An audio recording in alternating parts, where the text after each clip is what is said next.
Okay, well, I'm going to talk about another email assignment that I've incorporated into my first year legal research and writing class. And I'm Professor Sarah Morath at the University of Akron, teaching legal analysis and writing to first-year students, and also teach an upper-level drafting class for 2Ls and 3Ls.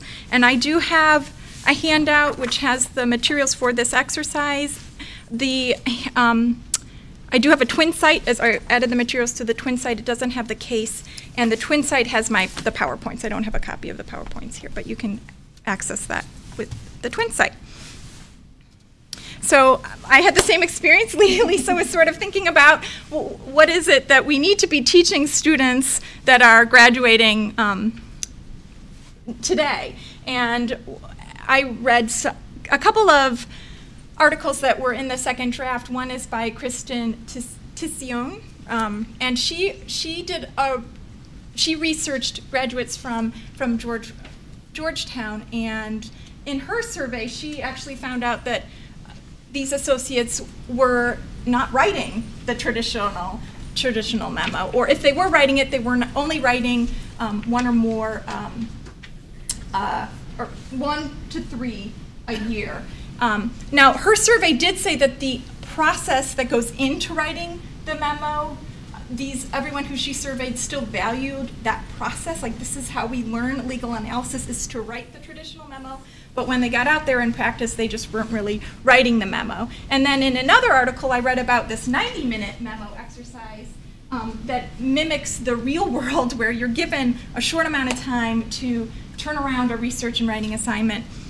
And so I wanted to incorporate those two, where I had a quick turnaround assignment that was in the form of an email. And my textbook that I use, A Lawyer Writes, has a chapter on professional emails. And so I figured, you know, this is the first year writing class that they have. It's in their textbook. It's something that I can probably incorporate into their class. So here's my then, which is not the stack of papers on your desk, but remember this sound? Can you hear it? It's the dial-up. Right? Need to make it a little louder. Yes. Right? They don't know what this is. They've never had to sit there and wait 30 seconds for their laptop to connect. Or I think this thing is 30 seconds long. My clip is 30 seconds long. And I remember you got mail. That was, I think, when I found this clip art here. It was 1998 was when this movie was released, and Meg Ryan has a little dialogue where she's anticipating as my email connects or as my internet connects. I'm waiting to see what you've written. You know, they don't have that delay. It's instantaneous. And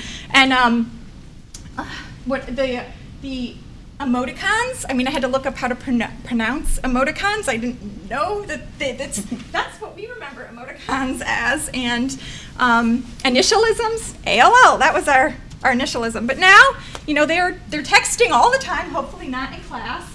They've got a variety of emoticons that they can choose from. And this is just a slight, like, I know what every one of these is, but I don't know half of what they text. And it's just, they're coming into law school without having this, using a different language that we're accustomed to using. And I have a babysitter who's in high school. She has an email address, but when I want to have her come and babysit my kids, I have to text her, because that's the only way in which she communicates. So, you know, even though email seems very novel and cutting edge, they still might not know how to use it because they're not using it. So I instruct students in our class about that the email may vary depending on who they're drafting the email for. So they might be drafting an email for a client or opposing counsel or the court, or a supervising attorney or a junior attorney. And so they have to consider who their audience is when they're drafting the email. And that emails also have different purposes. It could just be like, I need the citation for that case. Get back to me as soon as possible. And that would just be sort of an information email. And then there's emails that are going to require some sort of analysis. And I've come up with this categorization of emails. One is sort of the email that is, I have additional analysis attached. I'm attaching my memo to this email. email. So that email might have a summary of what they've found, but then the further detailed analysis would be attached as an email, as a document itself. So that's the additional analysis attached versus the sole piece of analysis. I don't want you to write me that long traditional memo. I've got an hour. This is what I want you to do, and so they're different. They're going to include different things. So I focused in my class, we just did emails to the supervisor, and we did additional analysis attached as a classroom exercise, and then I had an out-of-class exercise where they did sort of the sole piece of analysis was the email.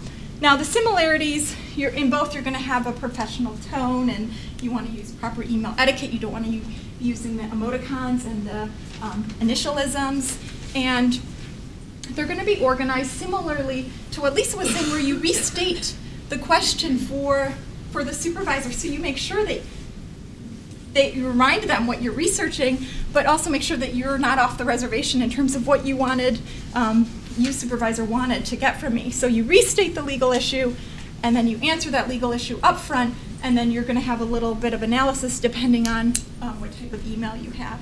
You're always going to have a professional salutation and ending to your supervisor. We talked about confidentiality statements and what the purpose of those and why to include those, and obviously you're going to edit and proofread because it could be sent on to someone else. So, and then the differences between this additional analysis attached and the sole piece of analysis email is the description of the rule. If you have a full description of the rule in a traditional email that's being attached, you might not include that in the email. And then the depth of analysis is going to vary with the additional email attached, just saying the bottom line. And then if it's the sole piece of analysis, you have to include your analysis in that email. And for both, I sort of impose a one-page rule where the email should be able to show up on your screen, and the reader should be able to get all of your analysis in one page. You don't want that scroll through email.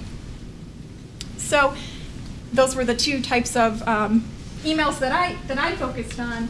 And for the additional analysis, in class we talked about the different types of emails. We talked about email etiquette and organization and salutations and closings and confidentiality statements. And then I showed them, using their first memo, Memo 1, what a sample email might look like where the additional analysis is attached. And then in class they got their laptops out, and then they drafted a similar email using Memo 2, which they had just submitted to me. So this is a class that we had after Memo 2 was finished.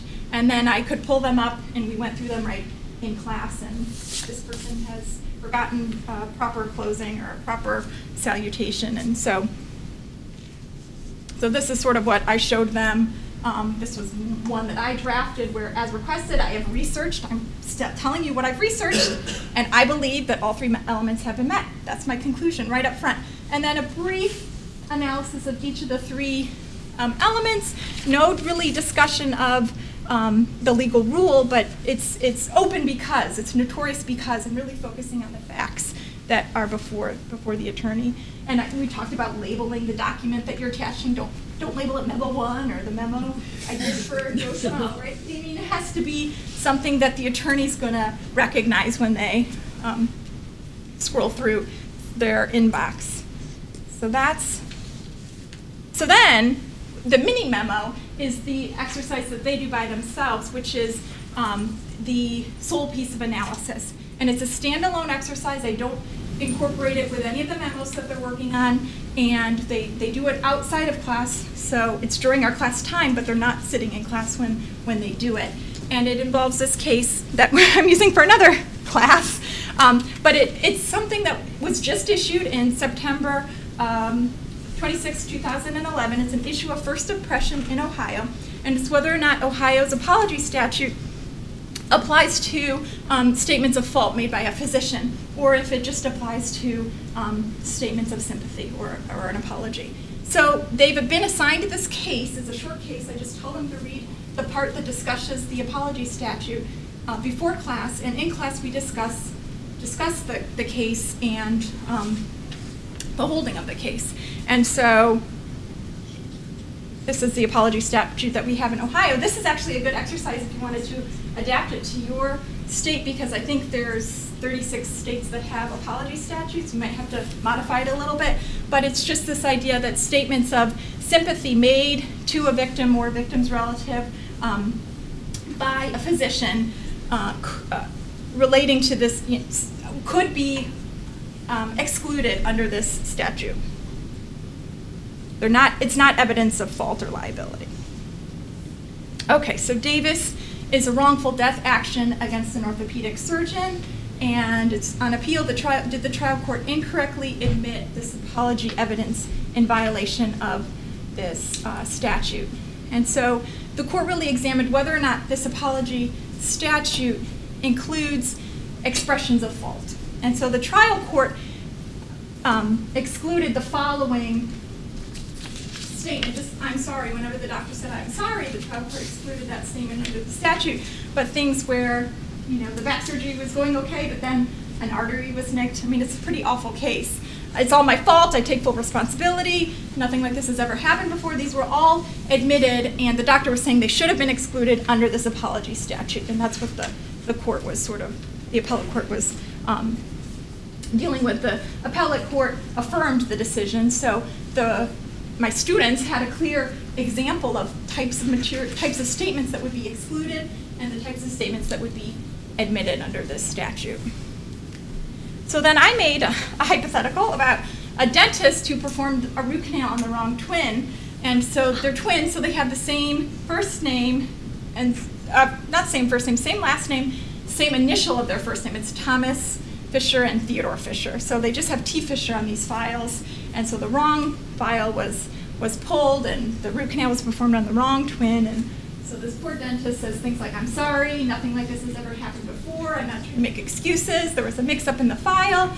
And he also sends a note apologizing to the twin, I'm sorry this happened, I hope you feel better. So the students had to, oops, I have a little vignette here. The students in my hypothetical are given the deposition of this dentist, and then they need to sort through the deposition and figure out what's going to be admitted and what's going to be excluded under this, given this new Davis decision. So I have a vignette here where the attorney is like, oh, this just came in my box, the supervising attorney, I just got this in my box. I haven't had time to read it, but I see here that there's one sentence, it says that statute barring admissions of an apology for unanticipated outcome of mental care does not include admissions of fault. I need you to read this case, and I need you to look through the deposition and tell me what might be excluded and what might be admitted. So something sort of real life. So here's my little vignette, which I got this idea from Jan Levine sent around something on the listserv about using this Go Animate to do professional responsibilities scenes. So I had it inserted here, but this computer doesn't take it for whatever reason, so I have to do it this way, which I apologize. Oops. Hi Josh, I need you to do something for me right away. Sure, what is it? I need you to read a case for me. It's Davis v. Worcester Orthopedics. I haven't read the decision yet, but I think it might be applicable to our client, Dr. Martin, the Dienstitz who did a root canal on the wrong twin. The nurse pulled the charts for Theodore Fisher, instead of Tom Fisher. They are twins, and I guess the files were just marked T. Fisher. I see. Anyway, a root canal that was supposed to be performed on Theodore Fisher was performed on Tom Fisher. That's too bad. I know. Now Tom is complaining of pain in his mouth and is suing our client Dr. Martin for damages. Yikes. Dr. Martin was really upset about the mistake and said he was sorry to the family several times. I can see why. That's too bad. From what I understand, the Davis case clarifies an Ohio statute that bars an admission of an apology, but not admissions of fault, in medical malpractice claims. I need you to figure out what statements made by Dr. Martin would be excluded under the statute. Okay. I am meeting with opposing counsel in an hour, so I need something quickly. I'm leaving in a few minutes, so email me your response. I'll email you Dr. Martin's deposition before I leave. Sounds good. I'll have something to you in 45 minutes. Good luck at your meeting. Thanks for your help. Right, that's what it was like when we practiced. But they liked it. And Jan apparently says everyone uses this, and I asked them if they had ever seen this go animate, and they were like, "You're crazy, Professor." But anyways, so they see that little vignette. I say, okay, you're going to be getting this email from your supervising attorney with the deposition. You have an hour to 45 minutes to respond. So it gives them that sort of real life feel. So we watch the video, we discuss the statute, we discuss the hypothetical, and I tell them that they're going to be receiving this. And here's their email that they get. It's when we meet for class, and that, as promised, here's his deposition, sort of summarizing. I'm hoping to tip them off to what they should be focusing on. There are these 3 interactions, and I need you to tell me what is going to be admissible here. And then I also, and you have to tell me why, right? A supervisor wouldn't say why, but I said you have to tell me why you reached your conclusion. And then I want to also provide opposing counsel with the citations, so include those in your answer. And then I need something in 45 minutes. Thanks for your help. And here's an end product. Now this is a student whose first memo was not good, but he did a really nice job with his email memo, which was really impressive. Now, not so much his writing style isn't great, but he nailed it on the head in terms of focusing on the 3 interactions, and he really summarized the Davis case nicely in that 3rd paragraph. The court held that this section does not require the exclusion of admissions of liability or fault by medical professionals. And then he goes to in regards to these interactions, and he tells me about each of the interactions, what would and wouldn't be excluded, and please let me know if you need any further assistance, and thanks, and everything like that. So I thought it was nice to see a student who didn't necessarily do very well in his memos do really well on this and his email assignment. So this is how I assessed students when I read through their memos, and that's included in my handout. I have a grading rubric. I looked at the presentation. So this is no emoticons, no initialisms, their good writing mechanics, and then their analysis of the legal issue, how they organized it. Did they restate the issue and give me that brief answer up front? Tell me a little bit about Davis and the holding there, and then their analysis. And then did they have these proper headings and closings and this confidentiality? I made citation extra credit because we were still new at citation, but if they gave me the proper citation format, I gave them extra credit. So this is my assessment. It gave an opportunity for students to do the email that they would be doing out in the real world. And it simulates what they might be doing in practice, this time crunch, as well as what's going to happen in a few weeks when they do exams. So I think that's beneficial.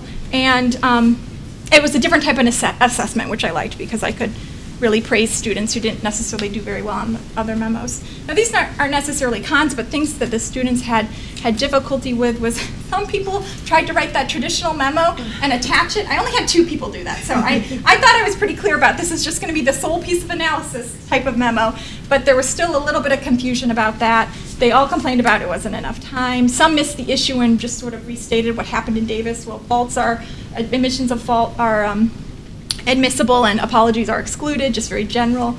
And then it was just something else for me to grade and draft. But because of my student feedback, I'm going to do this again next year. I had students evaluate all of the assignments that they had throughout the semester at the end of the year, and the feedback was pretty positive. I have an older student who doesn't use computers, so I could pick out his comment. He's a novice to computers. They liked it and gave me a panic attack. This time nature is not normally how I work, but the first time I felt I was thinking like a lawyer, and doing it at home made me feel like I was really writing something to a partner. So you can vary it. This exercise, you can make it more complex. You can add the research component where they have to find the case. I think I'll probably do something similar in the second semester, so they're doing the emails again, and you could do a peer review exercise here if you wanted to. But my tips for you, if you're going to do something like this, is do it later in the semester. They don't know how to use email or etiquette at the beginning of the semester. Use sort of this vignette, either with real people or a computer-generated vignette that sort of simulates I need this in an hour, get it to me. So they kind of understand that might be something that would happen in real life, something that you could set in your state, your jurisdiction, use something that's a first impression or a recent opinion. And something that I try to do is model email etiquette in every email that I send to students so that everything is always to your class. If you need any, and then every ending is, if you need any further assistance, please let me know, Professor Morath.